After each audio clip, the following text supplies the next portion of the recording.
Well, hello and welcome. Today we're in Warrenton, Virginia. We're at the Fall Care Education Farm. We're here with Mr. Jim Hankins, the executive director of the farm. Jim, thanks for letting us come out here today and talk to you about heirloom tomatoes. First of all, people have maybe heard that term. What does that mean? What's an heirloom tomato?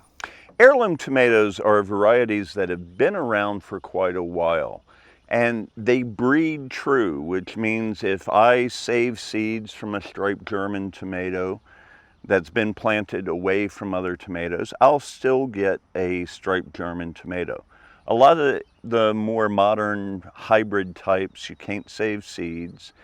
They are newer varieties. These are the more older, old-fashioned, tried and true varieties. Okay, well that makes sense. I guess even families pass these down to people. Oh, absolutely. Yeah, there are several varieties we've got that are named. You know, this is Dr. Wyche's Yellow. I mean, there are very, very specific stories attached to a lot of these older varieties. If a home gardener was going to put some of these out, is there something different they need to do or watch for or look out for if they're growing them? Heirlooms can be challenging. You know, there's a very good reason why a lot of the industrial producers have gone to the more disease-resistant, more productive hybrids. So a lot of people believe that the heirlooms will taste better. You know, that's debatable, you know, I mean, that is a matter of personal preference. There are several heirloom varieties that I really like. But heirlooms can be more problematic. They are more subject to disease. Okay. They're more subject to frequently cracking the fruit. You have a much higher incidence of blossom end rot. It is a terrible disease that affects tomatoes, and it will affect heirlooms much much higher than the newer hybrid varieties. Okay. There are some heirloom varieties that, they come up, you get 3 tomatoes, and then the plant gives up. There are others, like my striped Germans, that they just keep on going. You don't run into problems. This is a tasty, tasty tomato. Okay. So know your variety that you're putting in. Well, I think that's real important. And so when we're thinking about that, as a home gardener is looking through seed catalogs and things like that, and they see these heirloom varieties, where can they get them? Do they get seeds? Do they get transplants? You can buy seeds. One tip that I'd like to suggest is going to your local farmers markets. Your local farmers will be producing some really pretty cool heirloom varieties. Do a little bit of agricultural espionage. Pay attention to what your local farmers are growing, because they're going to be picking good varieties. And really often in the springtime, when you go to that farmer's market, you can buy plants from them.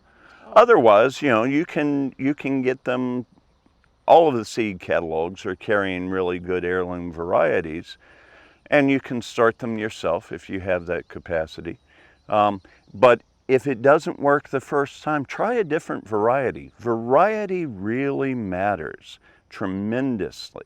I really appreciate what you said about some of these varieties get blossom and rot more than maybe some other varieties. Yeah, so it's about that. And some of them are just so crazy in their shapes that you've got to cut it into 15 pieces to get a slice.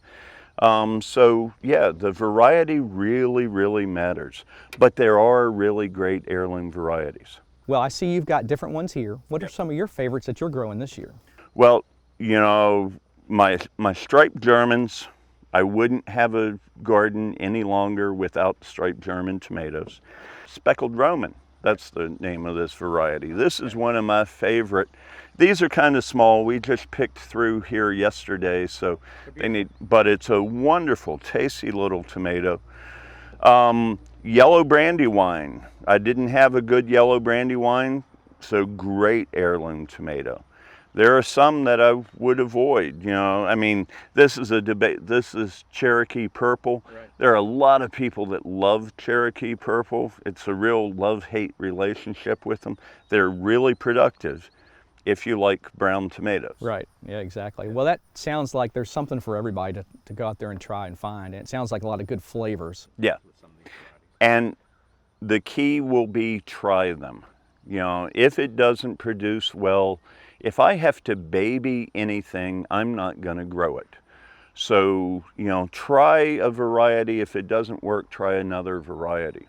That's great advice. I love that. For the home gardener, I think these heirlooms can be something worthwhile to try. Oh yeah, everybody wants, you know, a tomato sandwich this time of year. That's right. Yep. Thanks, Jim, for letting us come out and talk about heirloom tomatoes today. All right, glad to have you.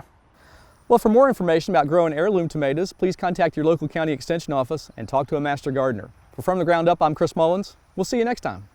From the Ground Up is presented with the generous advice and assistance of Virginia Cooperative Extension. Visit their website at ext.vt.edu.